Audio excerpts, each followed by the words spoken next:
না। আরে দুঃখ, এই দুঃখ আমি কোনে রাখি। হ্যালো, আসসালামু আলাইকুম। ওয়ালাইকুম আসসালাম। জি, কে বলছেন? ভাগ্নে আমি মিরাজ। কোন মিরাজ বলছেন আপনি? ও আমার জিতনার পাতা শোনা, ওই যে ডাকসু নির্বাচনের আগে 10,000 টাকা আমারে দিলা, পরে বললা যে ভিপি হওয়ার পর জিতিলে তুমি আমারে 10,000 টাকা দিবা। এখন তো জিতে গেছো ভাগ্নে, আমার 10,000 টাকা দাও। কোন মিরাজ, কোন টাকা আমি তো বুঝতে পারতাছি না ভাই। আরে ভাগ্নে, তুমি তো এখন আমার চিনবার পারবা না, তুমি এখন ভিপি হয়ে গেছো না।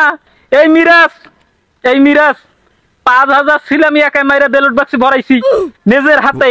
তুমি আমারে এখন এখন চিনবার পারতাছো না, আর পারবো না তো। এখন তুমি ভিপি হয়ে গেছো না। আরে দুনিয়াটা দুনিয়ার নাই রে বাবা। 10,000 টাকা চুক্তি হছিল, জেতার পরে তুমি 10,000 টাকা দিবা, কিন্তু এখন দিতেছো না। আমি নিজে তোমারে ভিপি বানাইছি ভোট দিয়া, এই নিজের হাতে ভোট দিছি, দিয়ে তোমারে ভিপি বানাইছি। তুমি কি 14,000 ভোট পাও? হ্যাঁ, আমি এই যে 5,000 ভোট আমি ব্যালট বক্সে দিছি, এরপরে তুমি 14,000 ভোট পাইয়া ভিপি হইছো। এখন তুমি আমার চেল্লা না। আরে দুঃখ, এই দুঃখ আমি কোনে রাখি।